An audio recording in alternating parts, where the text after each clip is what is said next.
Hello, I'm Andrea Scari. I work for Chase Formazione, an organization working in training for teachers and people working in the social fields with youngsters and with people with addiction problems and so on. Okay, thank you for this short little interview, Andrea. We've been here, part of the EUGangs Project in Italy for the last couple of days. And a lot of people have been asking the question about the Italian Mafia. I guess from a UK perspective and in other places around the world, I guess when people hear about the Mafia, they look on the news, they watch films, they hear certain stories about some historic and iconic names in terms of gangsters and whatnot. So now we're here in Italy. When you hear of the term Italian Mafia, what's the first thing that comes to mind? Yes, probably there is a lot of myths around Mafia. A lot of people are watching films, movies related to Mafia, but in Italy and from an historical point of view, Mafia is something different.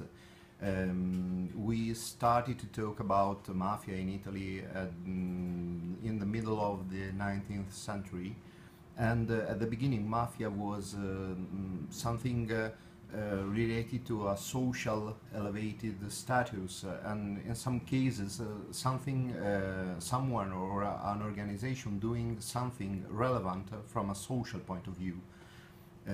So not only a negative aspect, but something related to positive aspects, to positive effects to the population. So what went wrong? I think that we are not wrong because Mafia started to act in the United States. At the beginning, maybe in the same way it acted in Italy, so as a social organization supporting Italian migrants going to the United States and having to find a job, having to deal with the new cultures, to some hostile environments, and so they provided support. This is the clean and good aspect of Mafia, and I think that it is the same aspect some youngsters in southern Italy may see when they found their villages, their towns very poor, poor of opportunities, poor of hope. And they have someone who's providing to them hope, and in some cases, in many cases, that person is someone belonging to criminal organization. That's an interesting perspective, because I've never heard of that before. Often at the time, as I said before, that when you hear of the Italian Mafia, you just know of the drug wars, the violence, the importing, exporting of drugs, and again, the perspective is what we get in. Is what we see in the documentaries and in the movies. So in terms of the violence then, because that's the negative side to it, in terms of Italy, where did this exist? In terms of the violence, in terms of the things that used to happen in the negative aspect? The negative aspects, I think, are more seen in southern Italy.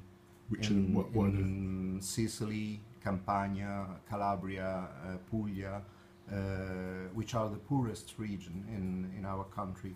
And so you may see the positive aspect, but as well you may see the war, the fighting between families and between different branches of criminal organization. In that countries,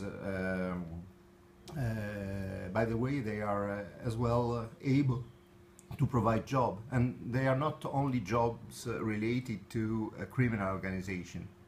So they provide jobs related to drug, import, export, and so. But they provide also jobs in the public administration offices, and they give money and hope to families. And so it is very difficult to fight that kind of organization. And they have a very deep control of the town, of the territory, and so they do not like education. They try to control any kind of education. They do not want that children go to school. We have a very high dropout rate in southern Italy. A lot of youngsters quit the school when they are 11, 12 years old, because they get opportunities to work, to act as member of the family. Okay. So in terms of the violence, would you say that over a period of time, as the murder rate in terms of people that were dying, in terms of the warfare, in terms of family, in terms of drugs or whatever it was, has that lessened over years in Italy? Yeah. At this time, yes, because we say that mafia is more integrated with the political and economical world, and so they do not need to kill people in the street, because they do their dealing, their affairs in other places. They are very powerful, and they work with very smart and competent people knowing economics, computer science, and who are able to communicate and to interact with the business world, on a very, very high level.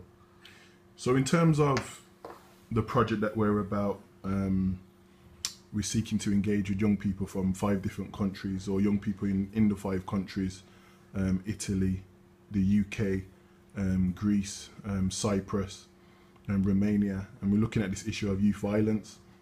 So in terms of Italy, what would you say the difference is between what we know of the Mafia, or what do you know of the Mafia historically, and the youth gangs of today? What's the difference? I think that in Italy there are few experiences about gangs because of mafia, because of criminal organization, because I think that gangs are a bottom-up phenomenon.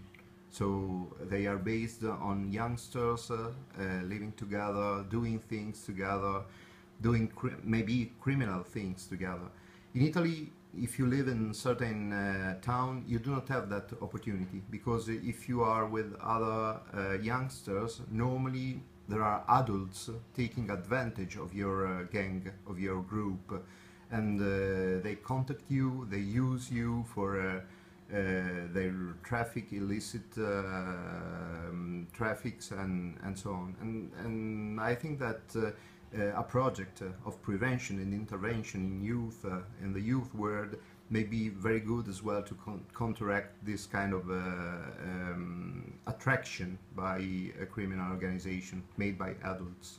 So in terms of the violence, what's the type of violence that we see in Italy now then with the young people?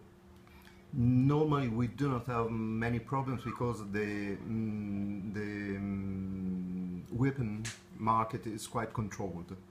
It is as well controlled by criminal organization, but youngsters do not have access to many weapons, maybe knives or guns, and so violence is normally limited to physical contact. Okay. There are no many experiences. So the weapons are controlled possibly by organized criminals? Yeah. Okay. By organized criminal, but also by police and officers, because it is not so easy to get a weapon in Italy, to buy a weapon in Italy if you are a citizen.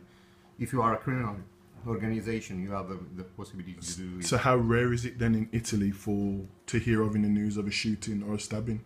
Is it quite rare? Yeah, very, very low rate. I do not know exactly the figures, but a very, very low rate.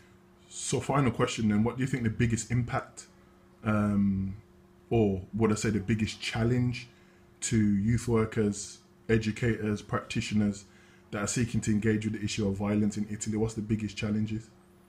I think that the biggest challenge is to be reliable and to be able to get in contact with the guys and with children.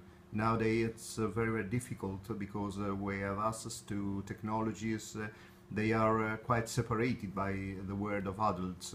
And so I think that for educators, teachers, parents as well, but also people working in the field, working with youngsters is it is very difficult to find a way to get in contact with them and to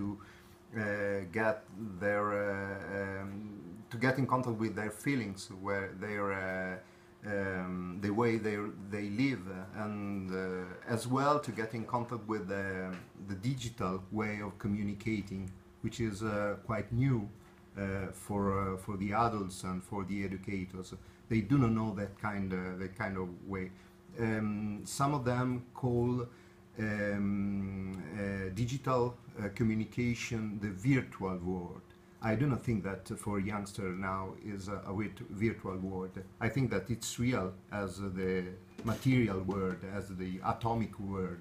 That's why I do not like to talk about the virtual world, because they live there, they communicate there, they make conflict there, they create relationship there, and they experiment their multiple identities by getting I like in social networks and so. Brilliant. Thank you very much, Andrea. Thanks to you.